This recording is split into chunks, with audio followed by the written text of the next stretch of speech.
গুলি লাগলে তাৎক্ষণিকভাবে কি করবেন সেটা জানাতে ভিডিওটা করছি।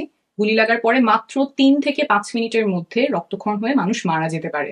তাই প্রথম এবং প্রধান কাজ হলো রক্ত পড়া বন্ধ করা।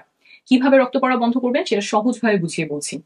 যেই জায়গাটাতে গুলি লেগেছে সেই ছিদ্রটা বন্ধ করতে হবে।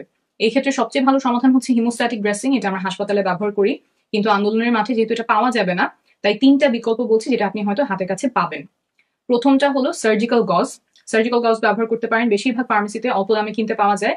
এটা আগে থেকেই কিনে সাথে রাখতে পারেন। সার্জিক্যাল গজ যদি না পাওয়া যায় তাহলে যে কোনো পরিষ্কার কাপড় ব্যবহার করতে পারেন। আর 3 নাম্বার হলো মেয়েদের ট্যাম্পন। পিরিয়ডের সময় অনেকেই ব্যবহার করেন। ট্যাম্পন দেখতে এমন, ট্যাম্পনের আকৃতিটা এমন যে সহজেই গুলির ছিদ্রের ভেতরে ঢোকানো যায়, আর ভেতরে গিয়ে এটা রক্ত শুষে নেয় এবং রক্ত শুষে নিয়ে ফুলে ওঠে। ফলে ছিদ্রের ভেতরে চাপ সৃষ্টি হয়ে রক্তক্ষরণ কমাতে সাহায্য করে। রক্তক্ষরণ নিয়ন্ত্রণে না আসলে প্রয়োজনে 2-3টা ট্যাম্পনও ব্যবহার করতে পারেন। যাদের বাসায় ট্যাম্পন আছে তারা ব্যাগে কয়েকটা পরিষ্কার ট্যাম্পন আগে থেকেই নিয়ে রাখতে পারেন। এই 3টা বিকল্পের মধ্যে যেইটা আপনার হাতের কাছে থাকবে সেটা দিয়ে ছিদ্রটা বন্ধ করবেন।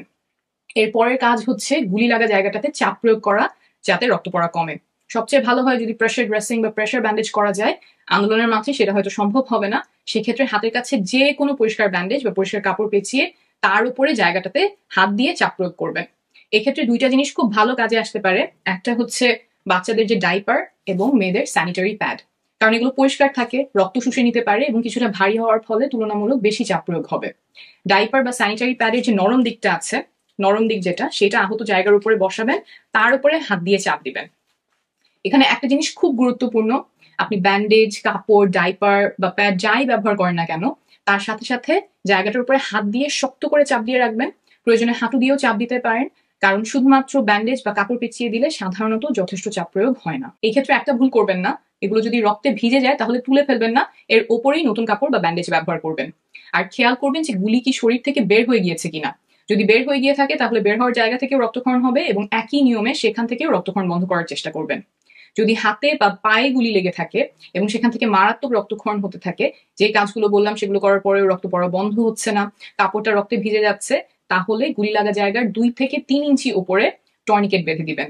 টর্নিকেট দেখতে এমন, একটা টর্নিকেট বাঁধার পরে রক্ত বন্ধ না হলে তার ঠিক ওপরে আরেকটা টর্নিকেটও বাঁধতে পারেন। ফার্মেসিতে 120-130 টাকাই পাওয়া যায়, এইটাও আগে থেকে কিনে রাখতে পারেন। যে কাজগুলো বললাম এগুলো হচ্ছে প্রাথমিক চিকিৎসা। গুলি লাগা রোগীকে যত দ্রুত সম্ভব হাসপাতালের এমার্জেন্সি নিয়ে যাবেন।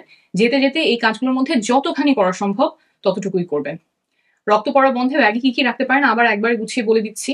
Surgical gauze, tourniquet, bandage, tampon, diaper, sanitary napkin এবং কেচিও সাথে রাখতে পারেন যদি কারো গায়ের কাপড় বা ব্যান্ডেজ কাটা লাগে।